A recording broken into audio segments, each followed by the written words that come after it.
91 ஆண்டுகள் 5 தலைமுறைகள் பாரம்பரியமிக்க SPS கடலை மாவு மற்றும் கேப்பை மாவு. உங்கள் ஆரோக்கியம் எங்கள் சந்தோஷம்.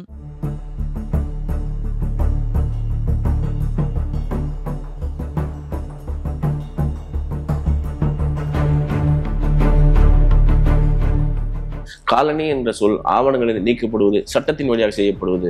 காலனி என்ற சொல் உங்கள் மனதில் ஏற்படுத்தக்கூடிய தாக்கத்தை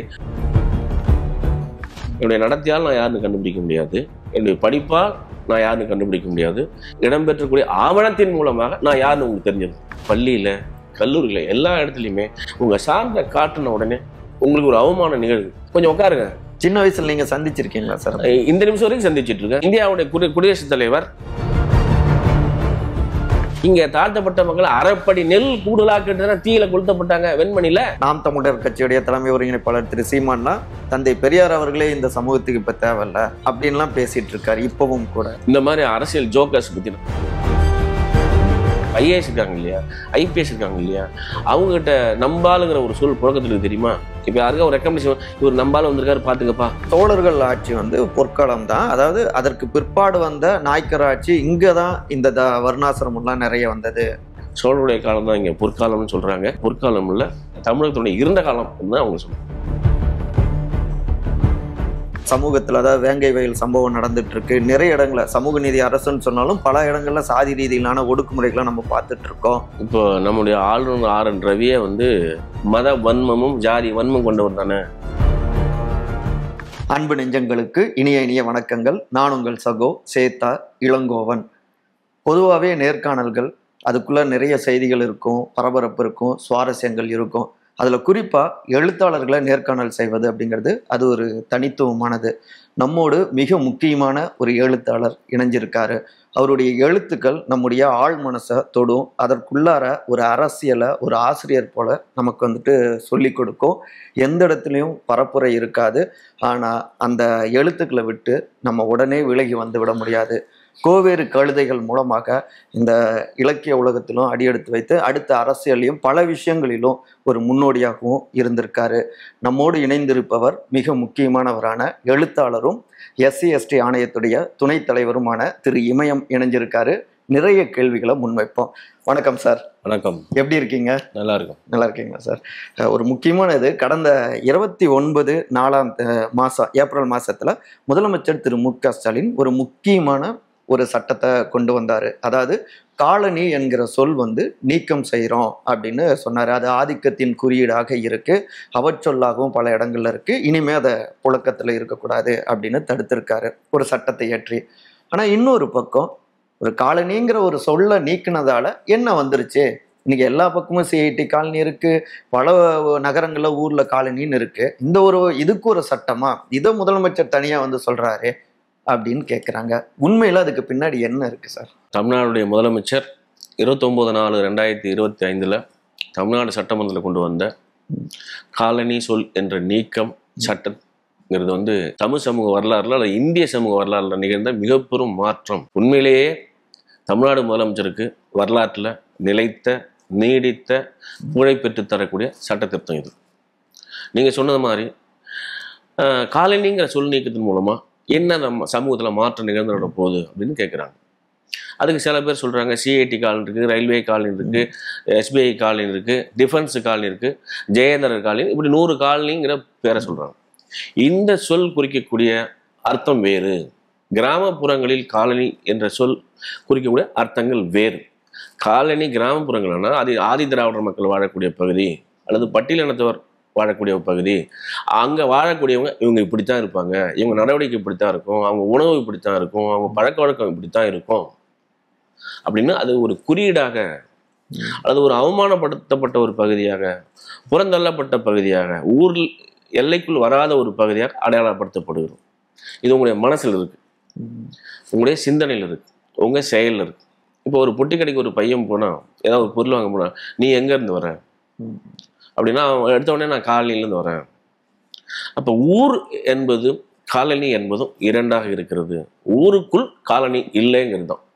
இந்த காலனிங்கிறது இப்போ பொது புழக்கத்தில் இருக்கு. முதலமைச்சர் அவர்கள் பொது புழக்கத்திலிருந்தும் நீக்குவதற்கு முயற்சி எடுக்கப்படும் சொல்லியிருக்காரு. இப்போ ஆவணங்களிலிருந்து நீக்கப்படும் என்று அறிவித்ததிலிருந்து இதுவரை எல்லா மாவட்டங்களிலிருந்தும் ஆவணங்களிலிருந்தும் நீக்குவதற்கான கோப்புகள் வந்து கொண்டே இருக்கிறது. இப்போ என்னுடைய ஓட்டர் ஐடியில், என்னுடைய பேங்க் பாஸ்புக்கில், என்னுடைய பாஸ்போர்ட் பேங்க் பாஸ்புக்கில், பேன் கார்டில், ரேஷன் அட்டையில் எல்லா இடத்துலையுமே காலனி என்கின்ற ஒரு சொல் இருக்கும். இப்போ பள்ளிக்கூடத்தில் இருக்கக்கூடிய, இப்போ எம்இஸ் தமிழ்நாடு முழுக்க படிக்கக்கூடிய மாணவ மாணவிகளுடைய ஆதார் அல்லது அவங்களுடைய பள்ளி சான்றில் எம்இஸ் இஎம்ஐஸ்ன்னு சொல்லக்கூடிய அந்த ஆவணங்களில் இந்த இது காலனி, பழைய காலனி, புது காலனி, அம்பேத்கர் காலனின்னு இருக்கு. இந்த பதிவு செய்யக்கூடிய ஒரு மனிதர் இந்த காலனிங்கிற சொல்ல வரும்போது அவருடைய மனசுல என்ன நடக்குது, அவருடைய சிந்தனையில் என்ன நடக்குது, அவருடைய முகத்தில் என்ன நடக்குதுங்கிறத ஒரு மாற்றத்தை உருவாக்குறாங்க. அதே மாதிரி நம்ம ஒரு பேங்க் போகிறோம். இந்த என்னுடைய பேங்க் பாஸ்புக்கை பார்த்த உடனே அந்த வங்கி அதிகாரி இந்த காலனின்னு சொல்ல பார்த்த உடனே, நீங்களா, நீயா, நீ இங்கேருந்து வரீங்களா அப்படிங்கிறது அவருக்கு தானாகவே தெரிஞ்சு போகுது. என்னுடைய உடையால் நான் யாருன்னு கண்டுபிடிக்க முடியாது, என்னுடைய நடத்தையால் நான் யாருன்னு கண்டுபிடிக்க முடியாது, என்னுடைய படிப்பால் நான் யாருன்னு கண்டுபிடிக்க முடியாது, என்னுடைய நிறத்தால் நான் யாருன்னு கண்டுபிடிக்க முடியாது. ஆனால் இந்த காலனிங்கிற சொல் இடம்பெற்றக்கூடிய ஆவணத்தின் மூலமாக நான் யாருன்னு உங்களுக்கு தெரிஞ்சிருது. என்னுடைய வரலாறு தெரியுது, என்னுடைய பூர்வீகம் தெரியுது. ஏன் இது முக்கியம்னா, இந்த காலனியில் வாழக்கூடிய மக்கள் சமூகத்தை பற்றி அல்லது அந்த நிலைவில் பகுதியை பற்றி பொது மனதில் அல்லது சமூக மனதில் என்னவா இருக்குன்னா, அங்கே தாழ்த்தப்பட்டவர்கள் வாழக்கூடிய ஒரு பகுதி அப்படிங்கிற சொல்றோம். இப்போ அந்த ஊரும் சேரியும் அப்படிங்கிற வார்த்தை இருக்கு. இப்போ சேரி என்பது ஒதுக்கப்பட்ட பகுதியாக இருக்கு.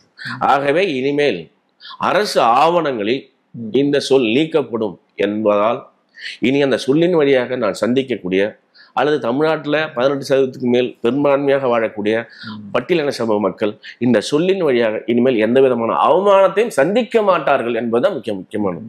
அந்த சொல்லில் இருந்து வரக்கூடிய அவமானத்திலிருந்து, இழிவிலிருந்து, புறக்கணிப்பிலிருந்து, காத்து வைத்திருப்பதிலிருந்து, இத்தனை விதமான அவமானங்களிலிருந்து முதலமைச்சர் அவர்கள் விடுவித்திருக்கிறார். அந்த விதத்தில் இந்த சட்ட திருத்தம் அல்லது சட்ட முன்மொழிவு மிக முக்கியமானது வரலாற்றில். நம்மளுடைய ஆனந்த விடனில் வந்த அந்த சிறுகதை படித்தேன், அடங்காத அழுகை.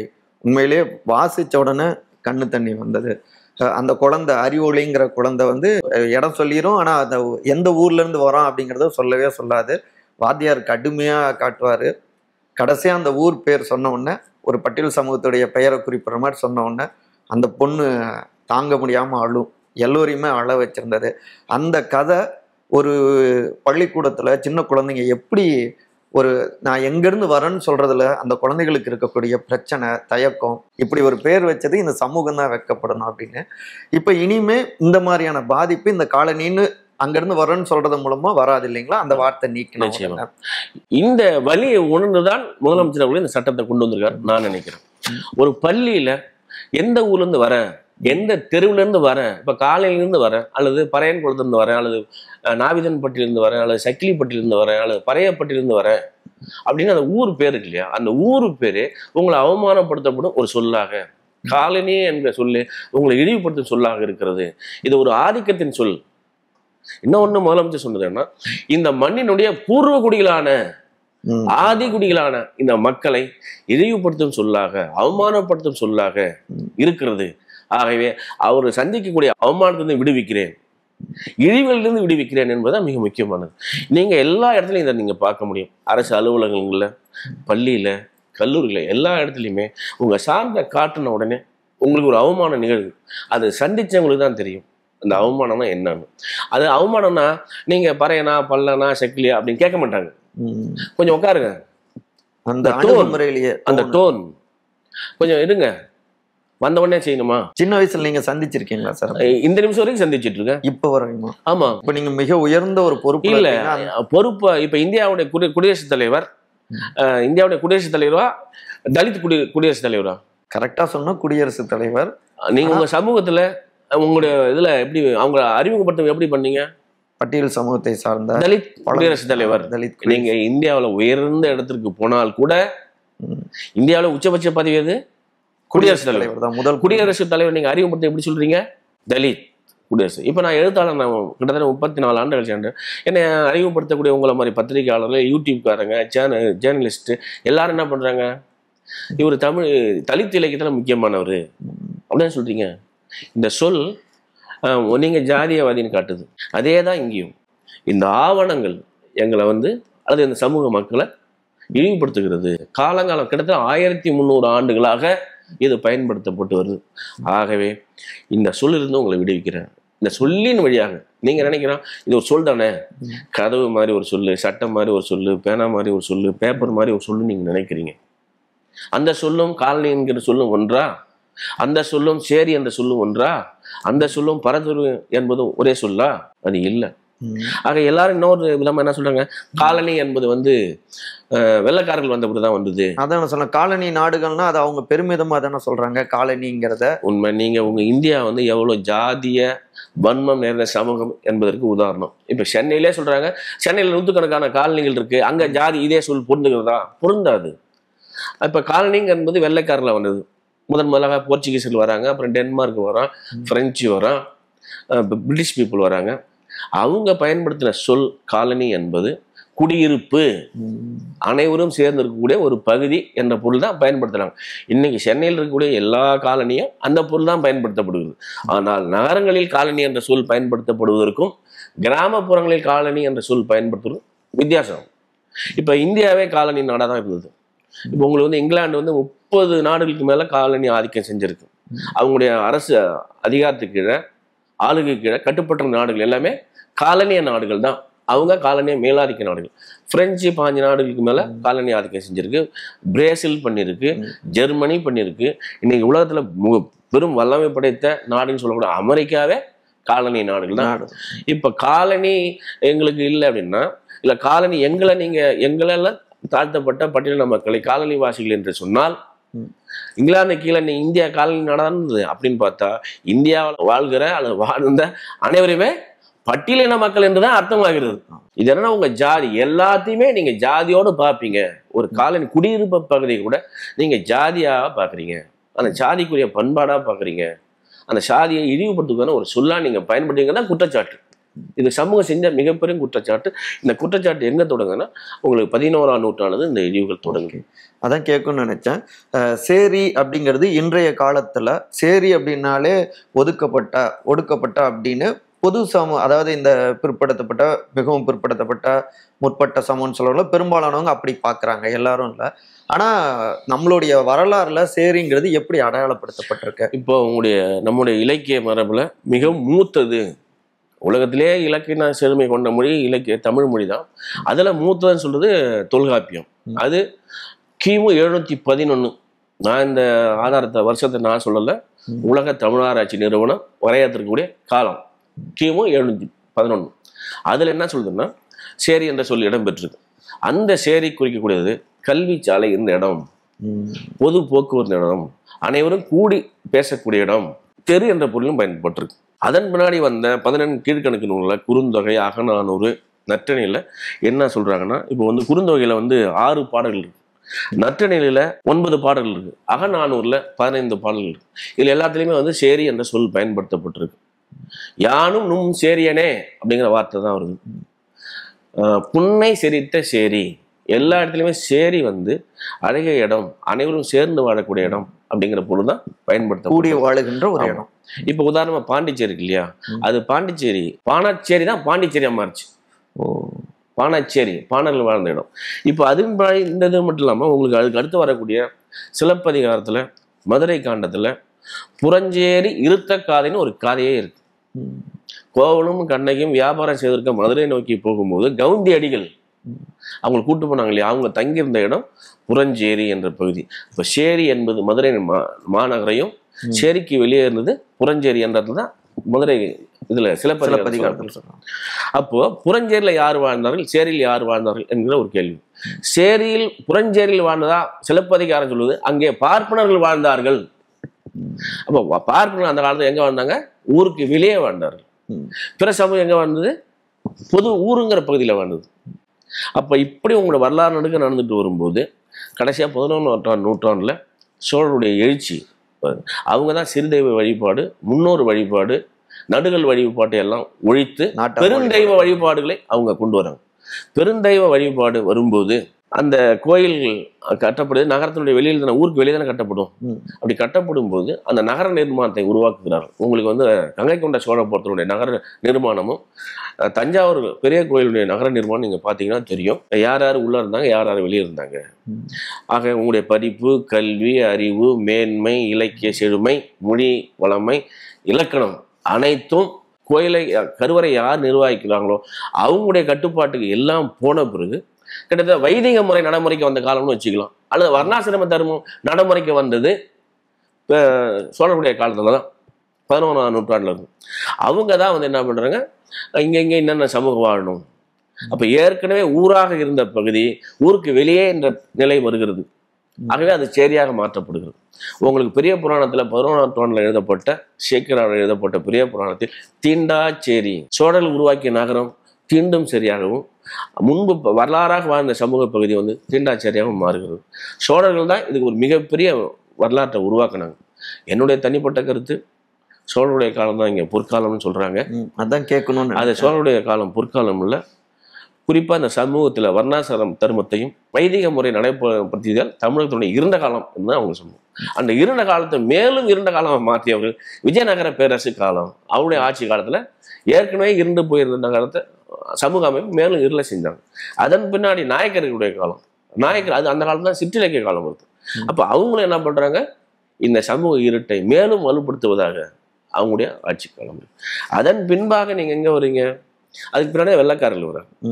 ஸோ இந்த சேரி என்ற சொல்லும் காலனி என்ற சொல்லும் யாரை குறிக்கிறது இயல்பாக அப்படின்னு பார்க்கணும். அந்த சொல் வழியாக ஒரு சமூக மக்களை நீங்கள் இழிவு செய்றீங்க, அந்த சொல்லின் வழியாக எங்களை புறக்கணிப்புக்கு உள்ளாக்குறீங்க, அந்த சொல்லின் வழியாக எங்களை இழிவுக்கு உள்ளாக்குறீங்க. ஆகவே இந்த சமூகத்தினுடைய பெரும்பான்மை மக்களாக, இந்த மண்ணினுடைய ஆதி குடிகளாக, பூர்வ குடிகளாக இருந்த மக்கள் இந்த சொல்லின் வழியாக இனி அவமானப்படுத்தக்கூடாது, அவமானத்துக்கு உள்ளாக்கப்படக்கூடாது என்ற உயரிய நோக்கத்தோடு தமிழ்நாடு முதலமைச்சர் அவர்கள் இந்த சட்டத்தை கொண்டு வந்திருக்காரு.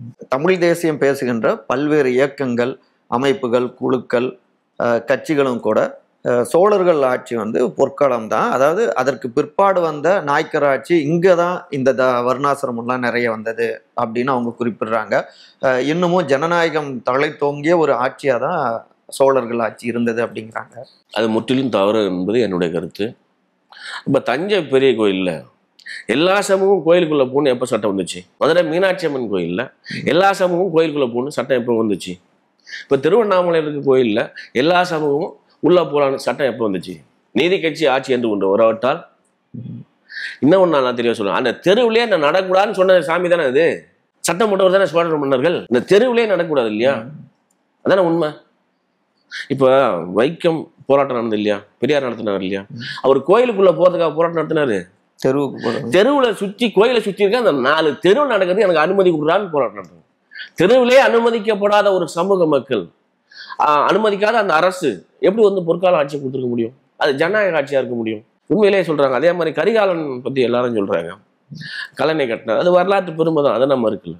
என்கிட்ட நிலைமை இல்லையே, எனக்கு கல்லணைனால என்ன பலன்? கடைசியாக இந்த கடந்த ஒரு 50 ஆண்டுகளுக்கு முன்னாடி கூட மூப்பனார்கள்ட்ட 5000 ஏக்கரு 10,000 ஏக்கரு அப்படியே இருந்தது நிலம். அவங்க தானே பண்ணாங்க. இங்க தாழ்த்தப்பட்ட மக்கள் அரைப்படி நெல் கூடுதலா கேட்டுதானே தீயில கொளுத்தப்பட்டாங்க வெண்மணில. அரைப்படி நெல் கூலி கொடுக்காத ஒரு சமூகம் தானே. இவ்வளவு தனி உடைமை சொத்தை யார் கொடுத்தது? தானம், நில தானம் கொடுத்தது யாரு? சோழருடைய காலம் தானே. அது இந்த 20ஆம் நூற்றாண்டு வரைக்கும் அந்த தானம் இருக்க தானே செஞ்சது. எவ்வளவு ஏக்கர் கொடுப்பீங்க? கண்ணு கட்டி தூரம் வரைக்கும் நீங்க பிராமணர்களுக்கும் வைதிகர்களுக்கும் கொடுத்த நிலம் தானே அது. அது எப்படி வந்து ஜனநாயக நாடாக இருக்க முடியும்? தெருவிலே நடக்கக்கூடாது, பார்த்தால் தீட்டு, தொட்டா தீட்டுங்கிறத மன்னிச்சிடலாம், பார்த்தாலே தீட்டு, தெருவில் நடந்தா தீட்டு, பார்த்தால் தீட்டுன்னு வச்சுட்டாங்க. அப்படின்னு வச்சது யாரு? அதை நடைமுறைப்படுத்தினது யாரு? சோழர்கள் தானே, விஜயநகர பேரரசு தானே, நாயக்கர் காலம் தானே. அது எப்படி தமிழருடைய ஜனநாயக காலம்னு நம்ம சொல்ல முடியும்? அது முற்றிலும் தவறானது. ஆனால் இன்றைக்குமே இன்னும் வெளிப்படையாக சொன்னோன்னா, நாம் தமிழர் கட்சியுடைய தலைமை ஒருங்கிணைப்பாளர் திரு சீமான்னா தந்தை பெரியார் அவர்களே இந்த சமூகத்துக்கு இப்போ தேவையில்ல அப்படின்லாம் பேசிட்டு இருக்காரு. இப்பவும் கூட நம்ம வந்து இந்த மாதிரி அரசியல் ஜோக்கர்ஸ் பற்றி நான் பேச விரும்பல. நம்ம வந்து காலனி என்ற சொல் இந்த சமூக நீக்கம் இந்த சமூகத்தில் எவ்வளோ பெரிய பாதிப்பு ஏற்படுத்தும் அப்படின்னு நீங்கள் பார்க்கணும். ஏன் இந்த சொல் முக்கியம்னா, இந்த 100 ஆண்டுகளில் தமிழ் சமூகத்தில் இது நலத்திட்ட உதவிகள் கிடையாது, சமூக நல திட்டங்கள் கிடையாது. அதுதான் நான் பேச விரும்புகிறேன். அதுக்கு இதுக்கு இருக்கிற வேறுபாடு ரெண்டு. ஏன்னா இந்த 100 ஆண்டுல நீங்க முதலாக இந்தியாவில் பெண்கள் ஓட்டுரிமை கொடுத்தது யாரு? நீதி கட்சி ஆட்சியில். அப்போ நம்ம காலனி ஆதிக்கம் செய்து கொண்டிருந்த இங்கிலாந்துலே பெண்கள் ஓட்டுரிமை கொடுக்கலாம். அப்ப இப்ப ஓட்டுரிமை முதலாக பெண்கள் கொடுத்தது யாரு? நீதி கட்சி ஆட்சி தான். அப்போ முதலாக இடஒதுக்கீடு கொடுத்தது யாரு? நீதி கட்சி ஆட்சி தான். அதன் பின்பாக மிகப்பெரிய மாற்றத்தை நீங்க ஒரு குறிப்பா இப்ப பெண்களுக்கு சொத்துல சம பங்கு உரிமைன்னு சட்டம் கொண்டு வந்து யாரு? டாக்டர் கலைஞரா இல்லையா? அவர் உள்ளாட்சியில இந்தியாவில் எங்கேயுமே நடைமுறைப்படுத்தல. உள்ளாட்சியில 23% இடஒதுக்கீடு பெண்களுக்கு கொடுத்தாரா இல்லையா? இது தான் சோசியல் சேஞ்சஸுக்கான விஷயம். அதே மாதிரி இப்ப இருக்கக்கூடிய முத்துவேல் கருணாநிதி ஸ்டாலின் தான் கடந்த உள்ளாட்சி மன்ற தேர்தலில் பெண்களுக்கு 50% இடஒதுக்கீடு கொண்டு வந்தாங்களா இல்லையா? இது வெல்ஃபேர் ஸ்கீமோட பார்க்க முடியாது. அதே மாதிரி சமத்துவபுரம் உருவாக்குனது கலைஞர். இப்ப மாற்றுத்திறனாளிகளுக்கு உள்ளாட்சி மன்றத்தில் இடஒதுக்கீடு தேர்தலே சந்திக்காத இடஒதுக்கீடு கொடுத்துருக்காங்களா இல்லையா? அப்ப இந்த வரலாறு முழுக்க சமூகத்துல மிக முக்கியமான மாற்றங்களை கொண்டு வருது, சட்டத்தின் மூலமாக கொண்டு வருது. அந்த சட்டம் திரும்ப பெற முடியாத அளவுக்கு மாற்றப்படுது. இப்ப உதாரணமா அனைத்து ஜாதியினரும் அர்ச்சகராகலாம் அப்படின்னு சட்டம் கொண்டு வந்து யாரு? இவர் தான் கொண்டு நடைமுறைப்படுத்தினார். ஆக இந்த நீதி கட்சியினுடைய ஆட்சியினுடைய தொடர்ச்சி என்பது இந்த சமூக இழிவுகள் இருக்கு இல்லையா, சமூக அவமானங்கள் இருக்கு இல்லையா, இந்த சமூக இழிவுகளை அது எந்த சமூகமாக இருந்தாலும் சரி அந்த சமூகத்தை அந்த இழிவிலிருந்து விடுவிப்பது, அந்த அவமானத்திலிருந்து விடுவிப்பது தான் இந்த திராவிட இயக்கத்தினுடைய நீட்சியாக இன்று இருக்கக்கூடிய முதலமைச்சர் செய்கிறார். எனக்கு மு.க. ஸ்டாலின் அவருடைய மிக பெரும் வெற்றி சட்டம் சொன்னா இந்த காலனி நீக்கம் என்பதை நான் சொல்லுவேன். நீங்க இப்ப ஆவணங்கள்ல இருந்து காலனி என்கிற அந்த சொல் நீக்கப்படுது, அது ஒரு முன்னேற்றம், மாற்றம், நல்ல விஷயம் சொல்றீங்க. ஆனா இன்னமும் சமூகத்துல மனிதர்களுடைய மனங்களுக்குள்ளார அது இருந்துகிட்டே இருக்கு. தீண்டாம பார்க்கறது, சாதி பார்க்கறதுன்னு.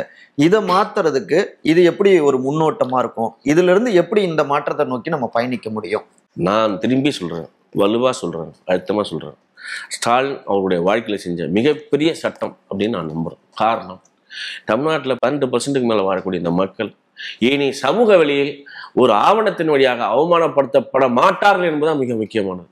சமூக மாற்றங்கிறது ஒரே நாள்ல நிகழ்ந்துராது. இது ஒவ்வொரு மனிதனும் அவனுடைய மனதில் ஏற்படக்கூடிய மாற்றம் காலப்போக்கில் மாறும். எப்படி இப்போ உதாரணம் இந்த காலனிங்கிற சொல்லிலே பார்த்துக்கலாமே, அதே சென்னை ஜெயேந்திர காலனி, காஞ்சி காமகோடி பீடாதிபதி ஜெயேந்திர காலனி இருக்கு இல்லையா, அந்த காலனிக்குள்ள நான் ஊடு வாங்கினால் அங்க இந்த காலனி பொருந்தாது, அந்த சொல்லி நான் அவமானப்படுத்தாது. தமிழ்நாடு முழுவதும் சமூக பிரிவாக, ஜாதிய பிரிவாக நீங்க கிராமப்புறங்களில் இன்று வரை கட்டமைக்கப்பட்டிருக்கிற இந்த இழிவிலிருந்து விடுவிப்பதும் இந்த ஆவணம் தான் சார் திருப்பி திருப்பி நீங்க யாருன்னு காட்டுது. புரியுது. நான் ஆரம்பத்தை சொன்னேன், என்ன எப்படி எந்த விதத்தையும் நீங்க கண்டுபிடிக்க முடியாது. இப்போ நான் போட்டிருக்க விட நான் உட்காந்துருக்க சீட்டு நான் உங்களால் கண்டுபிடிக்கவே முடியாது. ஆனால் ஒரு சான்று உங்ககிட்ட கொடுத்தோம்னா நீங்க யாருன்னு என்ன கண்டுபிடிச்சிருக்கீங்க. ஏன்னா இது 1300 ஆண்டுகளாக என் மீது நீங்க வைத்திருந்த வன்மத்தை வெளிப்படுத்தக்கூடிய ஒரு சொல்லாக இருக்கிறது. 1300 ஆண்டுகளாக என்னை அவமானப்படுத்துவதற்கு அல்லது ஒதுக்கி வைக்கிறதுக்கு பயன்படுத்திய ஒரு சொல் இது. காலனிங்கிறது வெறும் சும்மா சாதாரண சொல் இல்ல, அது 13ஆம் நூற்றாண்டுல இருந்து எங்கள் மீது சுமத்தப்படுகிற இழிவு. இவ்வளவு பெரிய 13 ஆண்டுகளாக இந்த பட்டியலின மக்கள் சுமந்து வந்த அவமானத்தை அவர் நீக்கியிருக்கிறார். 13 நூற்றாண்டுகள். ஆமா, இதுதான் மிக முக்கியமானது. இது ரொம்ப வலுவானது. இனிமையை வரக்கூடிய எந்த அரசும் காலனி சொல்லி இருக்கும் சட்டம் போட முடியுமா? முடியாது. இல்ல பெண்களுக்கு சம உரிமை சொத்துல சொல்ல முடியுமா? பிசிக்கலி சேலஞ்சர் பீப்புளுக்கு கொடுக்கப்பட்ட அந்த இடஒதுக்கீட்டை நீக்க முடியுமா? பெண்களுக்கு கொடுக்கப்பட்ட ஓட்டுரிமை நீக்க முடியுமா? பெண்களுக்கு இப்போ தொடக்க கல்வியில படிக்கக்கூடிய எல்லா மாணவர்களுக்கும் பெண்கள் தான் ஆசிரியராக இருக்காங்க. அது திமுக ஆட்சியில் செய்யப்பட்ட மிக முக்கியம். அது பெண்களுக்கான உரிமை. திமுக நீதி கட்சி என்பது பெண்களுக்கு சம உரிமை கொடுப்பது. அதாவது இந்த சமூகத்தில் யார் பள்ளத்தில் இருக்காங்களோ அவங்கள கை தூக்கி விடுவது. இந்த சமூகம் யாரால் அவமானப்பட்டிருக்கோ அந்த அவமானத்தை அவங்களை விடுவிப்பது என்பதுதான். இந்த அவமானத்திலிருந்து விடுவிப்புங்க இல்லையா, அது மிக மிக முக்கியமானது. அதாவது சமூக புழக்கத்தில் இருக்கு, சமூக பழக்க வழக்கத்தில் இருக்கு, அதுல இருந்து விடுவிப்பது என்பது சட்டத்தால் மட்டும் முடியாது. நீங்க உங்களுடைய பண்பாட்டால் அது நீக்கப்பட வேண்டும். ஏன்னா உங்க சாமி சாதி பார்க்கக்கூடிய சாமி இல்லையா, உங்க சாமி இப்போ காலனி சாமி, மாரியம்மன் என்பது காலனி சாமியா இருக்கு. மற்ற இந்த மாதிரியான சாதி சமூகமும் சாதியா இருக்கு. உங்க சாமிகளே ஜாதிய சாமிகளா இருக்கும்போது, உங்க பண்பாடு சாதியாக இருக்கும்போது, உங்க கலாச்சாரம் என்பது சாதியாக இருக்கும்போது, உங்களுடைய நடவடிக்கை என்பது சாதியாக இருக்கும்போது, இதெல்லாம் மறையும் போதுதான் நீங்கள் இந்த பொது புழக்கத்திலிருந்து இந்த உணர்வை நீக்க முடியும். சொல்லை நீக்குவதில்லை, சொல்லை சட்டத்தின் மூலமாக நீக்கி ஆயிடுச்சு.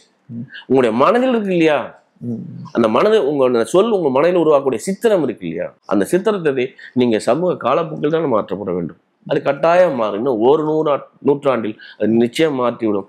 அந்த விதத்துல இந்த கார்ப்பரேட் நிறுவனங்களும் இந்த நகர்மயமாக்குறதிலும் அந்த மாற்றத்தை நிகழ்த்தும். இல்ல, ஆனா ஒரு அரசியல் ரீதியிலான கேள்வியா வைக்கிறது, நீங்க இந்த அளவுக்கு திராவிட முன்னேற்ற கழக ஆட்சி சாதிக்கு எதிரான பட்டியல் சமூகத்துக்கான பாதுகாப்பு எல்லாவற்றிலும் முன்னுரிமை கொடுத்துருக்காங்கன்னு சொல்றீங்க. ஆனா இன்றைக்கும் சமூகத்துல, அதாவது வேங்கை வயல் சம்பவம் நடந்துட்டு இருக்கு. நிறைய இடங்கள்ல சமூக நீதி அரசுன்னு சொன்னாலும் பல இடங்கள்ல சாதி ரீதியிலான ஒடுக்குமுறைகளை நம்ம பார்த்துட்டு இருக்கோம். இதெல்லாம் தவிர்க்க முடியல.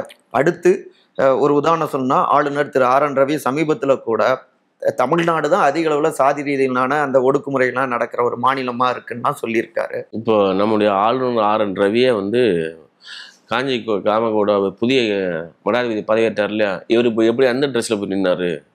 இவரே ஒரு ஜாதியவாதி தானே, இவரே ஒரு மதவாதி தானே, மத வன்மமும் ஜாதி வன்மம் கொண்டவர் தானே. இப்போ ஒரு சமூகத்தில் 8.5 கோடி பேர் வாழக்கூடிய ஒரு சமூகத்தில் சிறு சிறு சம்பவங்கள் நடக்கும், சரியா? அது இந்தியாவில் எங்கேயுமே நடக்கலையா? தமிழ்நாட்டில் மட்டும்தான் நடக்குதா? தமிழ்நாட்டில் மட்டும்தான் நடக்குன்னு சொல்லுங்க. அதுக்கு முதலமைச்சர் தான் போய் இந்த வேங்கை வயல் விஷயத்தை தூண்டி விட்டாரா, இல்லை வடகாடு விஷயத்தை தூண்டி விட்டாரா? இப்போ உதாரணமாக சொல்லி இந்த எஸ்சிஎஸ்டி கமிஷன் இங்கே உருவாக்கியிருக்காங்க. இது யார் உருவாக்கினா? 2021 இப்போ இருக்கிற முதலமைச்சர் தான் இந்த எஸ்சிஎஸ்டி கமிஷனை உருவாக்கினார். எதனால் உருவாக்கினார்? இது போன்று ஜாதிய ரீதியாக பாதிக்கப்படும் மக்களுக்கு சட்ட ஒரு பாதுகாப்பை உருவாக்கி தர வேண்டும் என்பது தான் இந்த எஸ்சிஎஸ்டி கமிஷன் உருவாக்குச்சு.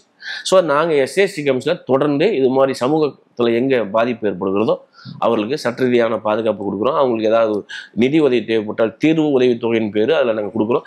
இன்னைக்கு ஒரு தீர்வு உதவித்தொகை 3,50,000 ரூபாய்க்கு கொடுக்க போகிறோம். ஆத்தூரில் பாலியல் ரீதியாக பாதிக்கப்பட்ட ஒரு மலைவாழ் பெண்ணுக்கு.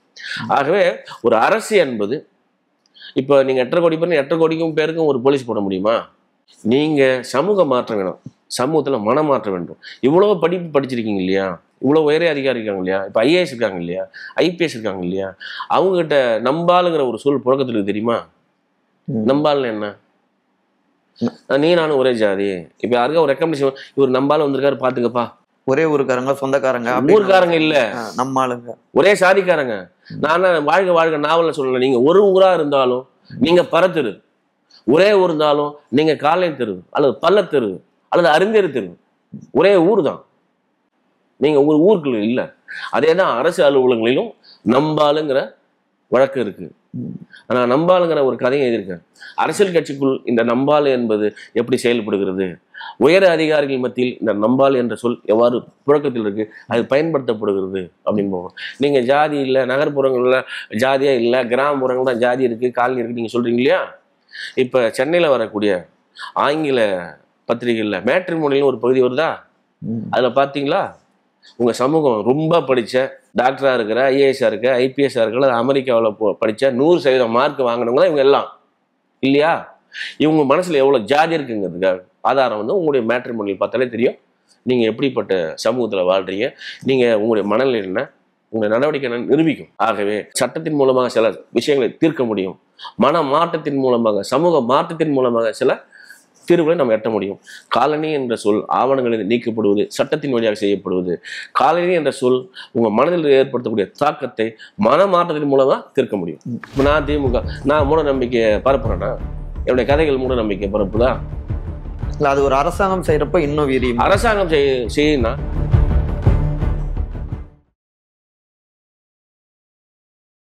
91 ஆண்டுகள், 5 தலைமுறைகள், பாரம்பரியமிக்க SYS கடலை மாவு மற்றும் கேப்பை மாவு. உங்கள் ஆரோக்கியம் எங்கள் சந்தோஷம்.